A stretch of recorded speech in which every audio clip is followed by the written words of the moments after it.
वसुदेवसुतं देवं कंसचाणूरमर्दनं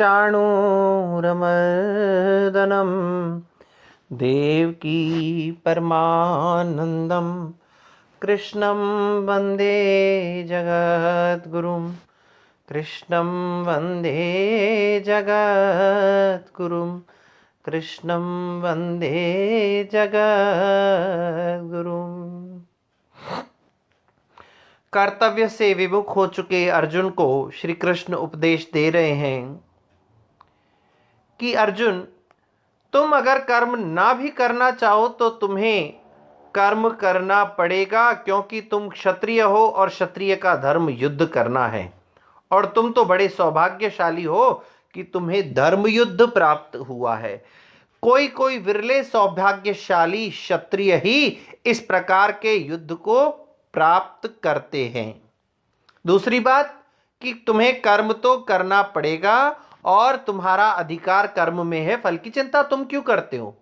फल की प्राप्ति के विषय में तुम्हें भयभीत होने की, चिंतित होने की आवश्यकता नहीं है।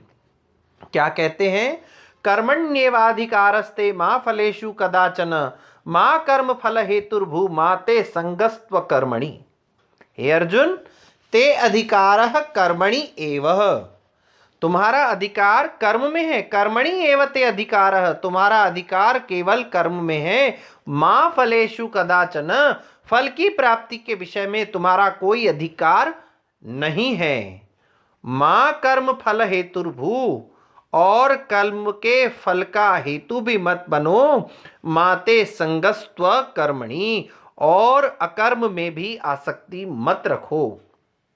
कितनी बढ़िया बात भगवान कृष्ण समझाते हुए, हर जीव मात्र को उपदेश देते हुए कह रहे हैं कि हे जीवों, आप सभी का अधिकार केवल कर्म में है। आप केवल अपना कर्म करते रहिए, फल के विषय में चिंतन न करें, क्योंकि फल, आप जब कर्म करेंगे तो निश्चित रूप से उसका फल प्राप्त होगा। अच्छा कर्म करेंगे अच्छा मिलेगा, बुरा करेंगे बुरा मिलेगा। फल की चिंता आपका विषय नहीं है, ये आपका विषय ही नहीं है, तो आप फल के विषय में चिंतन छोड़ दीजिए। आपका अधिकार कहां तक है? केवल मात्र कर्म तक है। एक बच्चा एग्जाम देने जाता है, परीक्षा देकर के आ जाता है, उसका अधिकार परीक्षा लिखने तक है। उसके बाद कॉपी कैसे चेक होगी, कहां चेक होगी, कौन चेक करेगा, नंबर कितने मिलेंगे, फर्स्ट डिवीजन आएगी, सेकंड डिवीजन आएगी, टॉप करेंगे कि बिलो रहेंगे कि क्या रहे, सब उसकी चिंता नहीं है, वो अध्यापक की टेंशन है। तो वही स्थिति अर्जुन की है कि हे अर्जुन, तुम कर्म में अधिकार रखो और फल के विषय में चिंतन मत करो। दूसरा क्या कहा? मां कर्म फल हेतुर्भू, कर्म के फल के हेतु भी मत बनो, और माते संगस्त्व कर्मणि, और अकर्म में भी आसक्ति मत रखो, क्योंकि कर्म ज्यायो ह्य कर्मणः, अकर्म की अपेक्षा कर्म करना श्रेष्ठ है। गीता के 3 अध्याय में कृष्ण कहते हैं कर्म ज्यायो ह्य कर्मणः, अकर्म की अपेक्षा कर्म करना श्रेष्ठ है। तो तुम्हें कर्म करना ही पड़ेगा, चाहे तुम रीझ के करो और चाहे खींच के करो। अगर तुम नहीं भी करना चाहोगे तो अपने धर्म में बंधे हुए, अपने कर्तव्य के प्रति बद्ध होकर के तुम्हें कर्म करना ही पड़ेगा। और कई बार हम प्रकृति के वशीभूत होकर के हमें कर्म करने पड़ते हैं, तो कर्म तो तुम्हें करना पड़ेगा, और फल की चिंता का तुम त्याग बिल्कुल पूर्ण रूपेण कर दो। फिर क्या कहते हैं भगवान? योगस्थ कुरु कर्मणि संगम त्यक्त्वा धनंजय, सिद्धि असिद्धयो समो भूत्वा समत्वम योग उच्यते। हे धनंजय, हे धन को लाने वाले, हे धनंजय, धन को आहरित करके लेके आने वाले, क्या करो? संगम त्यक्त्वा, आसक्ति का त्याग करके, योगस्थ, योग में स्थिर होकर के कर्म करो। और क्या करो? सिद्धि असिद्धयो समो भूत्वा, सिद्धि और असिद्धि में सम होकर के, हर परिस्थिति में तुम सम हो जाओ। सिद्धि मिले असिद्धि मिले, लाभ हानि, यश अपयश, जय पराजय, प्रत्येक परिस्थिति में तुम सम हो जाओ, क्योंकि समत्व को ही योग कहते हैं। बड़ी मुश्किल प्रक्रिया है, बहुत कठिन है यह कर्म करना, लेकिन हमें करना पड़ेगा। कैसा समत्व आना चाहिए कि हमारे ऊपर सुख और दुख का कोई फर्क न पड़े। एक पत्थर है, बाहर पड़ा हुआ है रोड पर, अब सर्दी आ रही है, बारिश आ रही है, गर्मी हो रही है, उसे कोई फर्क नहीं पड़ना। बिल्कुल हमारे गुरु जी कई बार कहते हैं कि पत्थर हो जाओ, जिसके ऊपर दूध चढ़ा दिया तो ही फर्क न पड़े, पानी चढ़ा दिया तो फर्क न पड़ा, जिसके ऊपर तेल चढ़ा दिया तो फर्क न पड़ा, कोई उस पत्थर पर जाकर के बैठ गया तो फर्क नहीं पड़ा।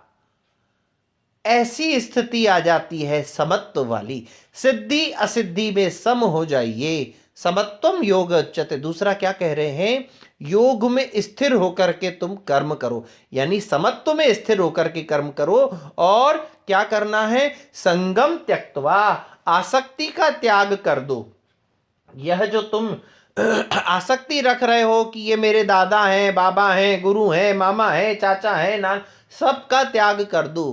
केवल इतना ध्यान तुम्हें रखना है, ये तुम्हारे शत्रु हैं और यहां तुम युद्ध भूमि में हो, एक पक्ष है दूसरा विपक्ष है, बस इससे ज्यादा तुम्हें दिमाग लगाने की आवश्यकता नहीं है। तुम्हें आसक्ति का त्याग करके, इनके प्रति जो तुम आसक्ति रख रहे हो कि अरे भाई ये मेरे धातराष्ट्र हैं, ये मेरे भाई हैं, ये मेरे बंधु हैं, ये गुरुजी हैं, ये मेरे दादा हैं, ये भीष्म पितामह हैं, ये द्रोणाचार्य हैं, ये गुरुपुत्र है ना, इन सब से तुम्हें अलग होना पड़ेगा, इस आसक्ति का तुम्हें त्याग करना पड़ेगा। और तो और फल के विषय में भी छोड़ दो। फल का त्याग करने के पश्चात इस युद्ध के बाद होने वाले परिणाम के विषय में भी तुम्हें नहीं सोचना है, क्योंकि इस युद्ध का परिणाम सिद्धि होगी कि असिद्धि होगी, तुम्हारा कार्य सिद्ध होगा या असिद्ध होगा, इस सब का त्याग करके तुम्हें समत्व में स्थिर होकर के, योग के में स्थिर होकर के कर्म करना चाहिए। और तुम कर्म करो। देखिए यहां कृष्ण आदेश दे रहे हैं, कर्माणि कुरु, कर्म को करो, तुम्हें करना पड़ेगा। फिर क्या कहते हैं कृष्ण आगे, बड़ी सुंदर सी परिभाषा स्थित प्रज्ञ की अर्जुन पूछते हैं कि स्थित प्रज्ञस्य का भाषा समाधिस्थस्य केशव। हे केशव, हे कृष्ण, जो समाधि में स्थिर हो जाते हैं पुरुष, जो स्थित प्रज्ञ हो जाते हैं, उनकी क्या परिभाषा है, वह कैसे उठते हैं, वह कैसे बैठते हैं, वह कैसे चलते हैं, वह जीवन में क्या करते हैं, हमें कैसे पता चल जाए कि यह समाधिस्थ है, यह स्थित प्रज्ञ है, यह स्थित बुद्धि है। तो उस प्रश्न के उत्तर में भगवान श्री कृष्ण कहते हैं, प्रजहाति यदा कामान सर्वान पार्थ मनोगतान आत्मन्येव आत्मना तुष्ट स्थित प्रज्ञस्तदुच्यते। जिस अवस्था में, यदा यानी जब, सर्वान कामान, सारी कामनाओं को, कौन सी कामनाएं, मनोगतान, जो मन में विद्यमान सारी कामनाओं को प्रजहाति मनुष्य त्याग देता है। हे अर्जुन, जिस समय मनुष्य, जिस अवस्था में मन में विद्यमान समस्त कामनाओं का मनुष्य मानव परित्याग कर देता है, देखिए केवल जहाती नहीं कहा है, छोड़ना नहीं कहा है, प्रकृष्ट रूप से छोड़ दे, मतलब चिंतन तक ना आवे, विचार ही ना आवे कि मुझे ये चीज चाहिए। आप कामना की उत्पत्ति ही न हो, उत्पत्ति तो दूर की बात, विचार ही ना आवे, प्रकृष्ट रूप से त्याग कर देवे। हे पार्थ, जिस अवस्था में मनुष्य मन में विद्यमान समस्त कामनाओं का प्रकृष्ट रूप से परित्याग कर देता है, और दूसरा क्या कहा, आत्मन्येव आत्मना तुष्टः, जो अपनी आत्मा में, अपनी आत्मा से ही तुष्ट रहता है, स्थित प्रज्ञ तदा उच्यते, उसी अवस्था में वह स्थित प्रज्ञ कहलाता है। आत्मन्येव आत्मना तुष्टः से क्या तात्पर्य है कि अपनी आत्मा में, अपनी आत्मा के द्वारा संतुष्ट हो जाए। बाह्य पदार्थों में सुख नहीं है, बाह्य पदार्थों में तुष्टि नहीं है। एक पदार्थ की आपने इच्छा की, उसको प्राप्त कर लिया, तो आपका लोभ बढ़ेगा, अब और चाहिए और चाहिए और चाहिए, और मान लीजिए आपने कामना की और अगर वो पदार्थ नहीं मिला तो क्रोध उत्पन्न होगा। ये आसक्ति जो है, यह कामना जो है, दो धारी तलवार है। महापुरुषों ने इस कामना को दो धारी तलवार कहा है। क्यों कहा है कि जब यह कामना आती है तो विनाश लेकर के आती है, कामना की पूर्ति हुई तो लोभ होगा, और कामना की पूर्ति अगर नहीं हुई तो क्रोध होगा। दोनों परिस्थिति में नुकसान हमारा ही है। तो हे अर्जुन, वह मनुष्य आत्मा में आत्मा के द्वारा संतुष्ट अब कैसे होगा? संसारिक पदार्थों में सुख नहीं है, क्योंकि सुख की क्या परिभाषा, आनंद की क्या परिभाषा, संतुष्टि की क्या परिभाषा? जो अनंत मात्रा के लिए रहे और अनंत काल के लिए रहे। संसारी पदार्थों में अनंत मात्रा का सुख नहीं है, अनंत मात्रा की संतुष्टि नहीं है, और अनंत काल के लिए भी संतुष्टि नहीं है। पूछा किसी ने, भैया क्या पसंद है? तो उत्तर दिया, मुझे रसगुल्ला पसंद है। लो खाओ रसगुल्ला। एक खाया, दो खाया, 10 खाए, और खाओ। अब हर रसगुल्ले पर 1000 रुपया मिलेगा। वो 10 रसगुल्ले और खा गया, हो गए 10,000 ले लिए। अब भैया एक रसगुल्ले पर 10,000 रुपया, 5 रसगुल्ला और खा लिया। फिर कहा भैया अब नहीं खा सकता, चलो भैया अब एक रसगुल्ले पर 1,00,000 रुपया मिलेगा। अब उसने एक रसगुल्ला और खा लिया, और खाओ और खाओ। तब क्या कहेगा? भाड़ में गए पैसे और भाड़ में गया रसगुल्ला। यानी बाहर के पदार्थों में सुख नहीं है। जो सुख पहले रसगुल्ले को खाने में प्राप्त हुआ, क्या वो 13वें 14वें 10वें 7वें रसगुल्ले को खाने में हुआ? क्या नहीं हुआ। सुख कहाँ था? संतुष्टि कहाँ थी? आत्मा में विद्यमान थी। तो जो मनुष्य बाहरी वस्तुओं में सुख को न खोज करके अपनी आत्मा में आत्मा के द्वारा संतुष्ट हो जाता है, और जिसके मन में विद्यमान समस्त कामनाओं का वह परित्याग कर देता है, अर्जुन, सह स्थित प्रज्ञ उच्यते, उसी को स्थित प्रज्ञ कहा जाता है। बुद्धि युक्तो जहाति यह उभे सुकृत दुष्कृते तस्मात् योगायुज्यस्व योगः कर्मसु कौशलम। हे अर्जुन, बुद्धि युक्त होकर के, समत्व बुद्धि से युक्त होकर के मनुष्य उभे सुकृत दुष्कृते, सुकृत और दुष्कृत दोनों का परित्याग कर देता है।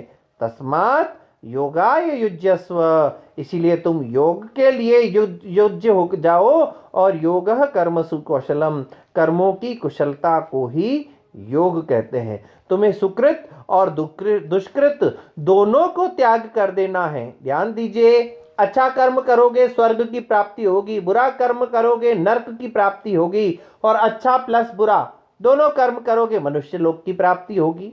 तो तुम्हें सुकृत हो दुष्कृत हो, सुकृत दुष्कृत दोनों हो, इन समस्त कर्मों का त्याग कर देना है। कितनी सुंदर बात कही अर्जुन के लिए। अर्जुन, तू ये कर, ऐसा भी नहीं करना है, और तू ये मत कर, तू ऐसा भी ना कर। क्या करूं फिर मैं? तो तू ये कर जो मैं कह रहा हूं, क्योंकि ऐसा करने से तुम पाप से मुक्त हो जाओगे, सुकृत और दुष्कृत का त्याग कर दोगे जब तुम समत्व बुद्धि से युक्त हो जाओगे, क्योंकि कर्मों की कुशलता को ही योग कहा गया है। फिर आगे परिभाषा देते हुए कह रहे हैं स्थित प्रज्ञ की, दुखेषु अनुद्विग्न मना सुखेषु विगत स्पृह वीतराग भय क्रोध स्थिर धी मुनि उच्यते। जिसका मन दुखों में अनुद्विग्न न हो, सुखों में जिसकी विगत स्पृहा समाप्त हो जाए, वीत राग भय क्रोध, जिसका राग भय और क्रोध भी खत्म हो जाए, नष्ट हो जाए, वही मुनि स्थिर बुद्धि कहलाता है। कितना सुंदर उपदेश दे रहे हैं कि दुखों में हमारा मन उद्विग्न नहीं होना चाहिए। दुख आते ही, थोड़ा सा भी दुख जीवन में आ जाता है, दुख तो थोड़ा सा होता है, लेकिन उद्विग्नता जगत भर की हमारे अंदर। 1% दुख आया और मन में जो उद्विग्नता आ जाती है 1000% की आ जाती है। 1 रुपए का नुकसान हो जाए, अरे कई बार क्या होता है, परीक्षा में हम देखते हैं किसी बच्चे के पेन का कैप नीचे गिर गया, अब वो नहीं दिख रहा है, इधर उधर कहीं आ गया। अब वो उस बेचारे का मन, पूरा ध्यान उस परीक्षा से हट करके उस पेन के कैप में आ जाता है। अरे पेन के कैप की कितनी बखत इस संसार में है, उसका कितना प्रयोजन। अभी पेन की इंक खत्म हो जाए उसकी समाप्ति है। पेन के कैप के लिए हम क्या कर देते हैं, वो 3 घंटा अपना बिगाड़ देते हैं। अरे भैया, फिर जब उसको उठा करके और दे दिया जाता है, ले भैया ये तेरा कैप ले ले, तब वो शांति से पेपर करने बैठ जाता है। एक पेन के कैप के लिए हम इतने उद्विग्न हो जाते हैं कि 3 घंटे की परीक्षा की परवाह नहीं हो पाती, मन उद्विग्न है। और सुखों में हमारी स्पृहा नहीं होनी चाहिए। और फिर क्या कहा, जिसका राग भय और क्रोध बीत जाए, बीत मतलब बीत जाए। आप लोगों ने जनसाधारण की भाषा में क्या हुआ, दूध बीत गया, दिन बीत गया, आयु बीत गई। ये बीत शब्द ही क्या है, बीत है। यानी जिसका राग भय और क्रोध बीत जाए, समाप्त हो जाए, वही मुनि स्थिर बुद्धि कहलाता है। बड़ा सुंदर सा आगे उपदेश कहते हुए कहते हैं, यह सर्वत्र अनभिस्नेह तत्तत् प्राप्य शुभाशुभम नाभिनंदति न द्वेष्टि तस्य प्रज्ञा प्रतिष्ठिता। हे अर्जुन, यह जो मनुष्य सर्वत्र अनभिस्नेह, स्नेह से रहित हो जाता है, प्राप्य तत्तत् शुभाशुभम, शुभ हो अशुभ हो कुछ भी मिल जाए, शुभ होने पर प्रसन्न न हो, अशुभ मिलने पर दुखी न हो, शुभ और अशुभ को मिलने पर अनभि स्नेह, शुष्क, स्नेह कहते हैं तेल, और तेल का विपरीत क्या हो जाता है, शुष्क, अनभि स्नेह, यानी सूखा हो जाए, शुष्क हो जाए, जिसको न सुख से मतलब, न दुख से मतलब, न शुभ से मतलब, न अशुभ से मतलब, जो शुभ और अशुभ को प्राप्त करके शुष्क हो जाए, अनभिस्नेहित हो जाए, ना अभिनंदती न द्वेष्टि, ना अभिनंदित हो जाए, न द्वेष करे, तस्य प्रज्ञा प्रतिष्ठिता। शुभ को प्राप्त करके जो बहुत ज्यादा प्रसन्न नहीं होता और जो अशुभ को प्राप्त करके दुखी नहीं होता, उसी की प्रज्ञा प्रतिष्ठित है। अब आगे अर्जुन को और स्थित प्रज्ञा के विषय में भगवान श्री कृष्ण क्या समझा रहे हैं, इसके विषय